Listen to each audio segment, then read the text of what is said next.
পূজার্চনা চ্যানেলের একটা সংক্ষিপ্ত কিন্তু গুরুত্বপূর্ণ নিবেদন। এই যে উপনয়ন হইতে হলে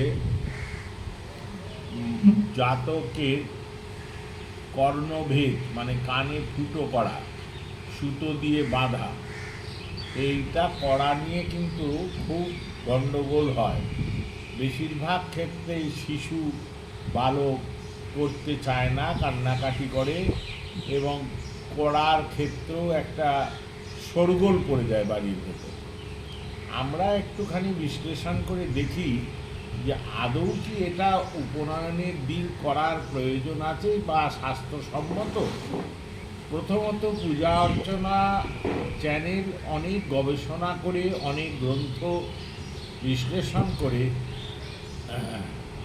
সারমেকম সবিজ্ঞেয় একটা সার কথায় উপনীত হয়েছে যে কর্ণভেদ কোনো সংস্কার নয়, কর্ণভেদ উপনয়নের দিন করতেই হবে এই রকম কোনো বাধ্যবাধকতা নেই।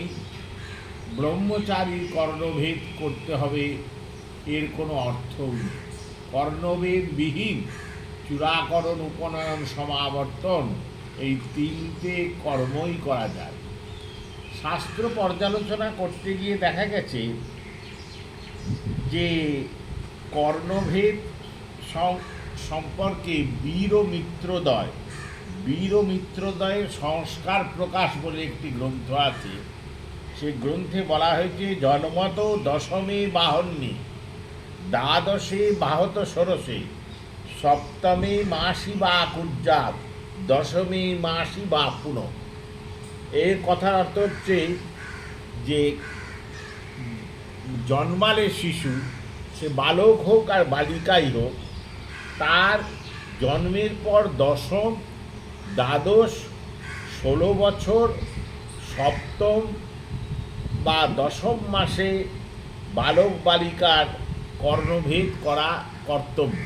এই সময় কান ফুটিয়ে নিতে হয়, কারণ গয়নাগাটি পড়বে ভবিষ্যতে, তাই জন্যে কর্ণভেদ করার কথা বলা হয়েছে। জন্মত দশমে বাহন্নী, দ্বাদশে বাহত ষোড়শে, সপ্তমে মাসি বা কুজ্জাত, দশমে মাসি বা পুন। একটা বই আছে মুহূর্ত সংগ্রহ, এই গ্রন্থে লেখা আছে দশমে দ্বাদশে বাহ্নী, ষোড়শে কর্ণভেদনম, প্রথমে সপ্তমে মাসি, অষ্টমে দশমে থবা, দ্বাদশে বা তথা কুজ্জাত কর্ণভেদম শুভাব্যহম। গর্গের মতে জন্মের পর ষষ্ঠ, সপ্তম, অষ্টম ও যে কোনো বেজোড় বছরে কর্ণভেদ করলে শিশুর পুষ্টি, আয়ু আর শ্রীবৃদ্ধি ইত্যাদি হয়। আর ব্রাহ্মণত্বের সঙ্গে কর্ণভেদের সম্পর্ক সম্বন্ধে স্মৃতিকার দেবল তার বচনে বলেছেন যে কর্ণরন্ধ্রে রবেশ ছায়া ন বিষেদগ্র জন্মন তং দৃষ্টা বিলয়ং জান্তি পুনৌঘাশ্চ পুরাতনা তস্মৈ শ্রাদ্ধ্যম ন দাতব্যম যদি চেদাসুরম ভাবে। শ্লোকটা আবার শুনুন।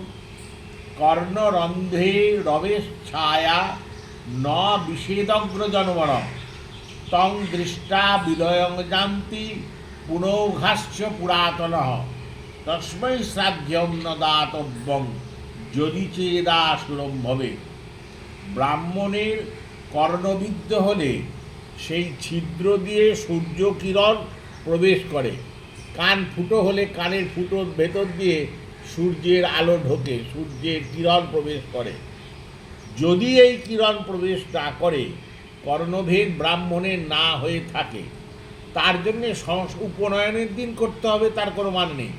ওই যে আগে যে সময়গুলো বললাম, ওই সময়গুলোর ভেতর করলেই চলবে।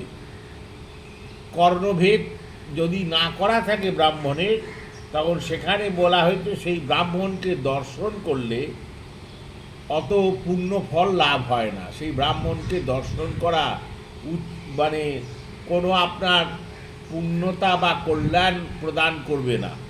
সেই ব্রাহ্মণকে দান দক্ষিণা দিলে, যেমন পিতৃশ্রাদ্ধ করে দানের যে দ্রব্যগুলো, ঘটি বাটি, বিছানাপত্তর, হাবিজাবি যা যা দান করা হয়, এসব ওই ব্রাহ্মণকে দিলে, কোন ব্রাহ্মণ যার কানে ফুটো নেই, কানের ফুটো দিয়ে রবির ছায়া প্রবেশ করেনি, তাকে দান করাটা বৃথা, এই রকমভাবে বলা আছে।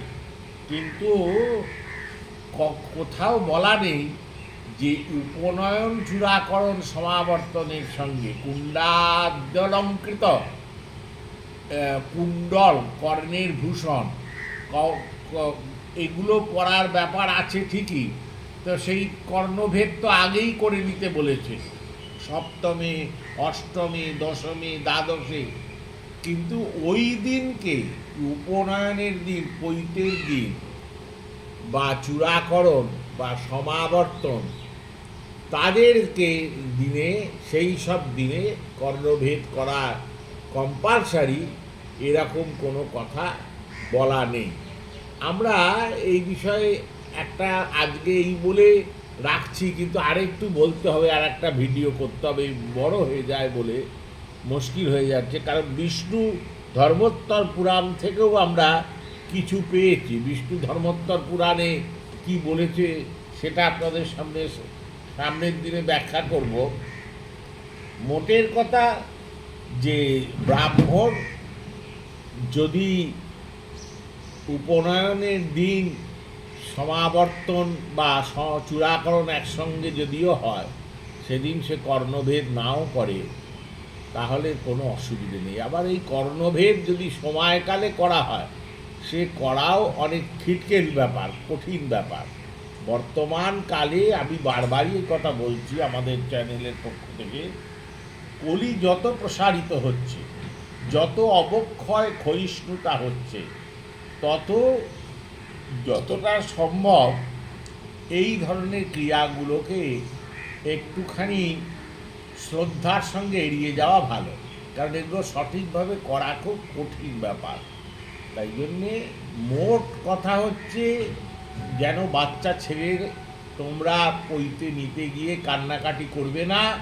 তোমাদেরকে আমাদের চ্যানেলের পক্ষ থেকে বলা হচ্ছে, তোমার ঠাকুরমশাই যদি জোরবার করেন আমাদের সঙ্গে যোগাযোগ করবে, কান ফুটো করতে হবে না, ছুঁচ তোমায় ফোটাতে হবে না, তোমার পৈতে সঠিকভাবেই হবে।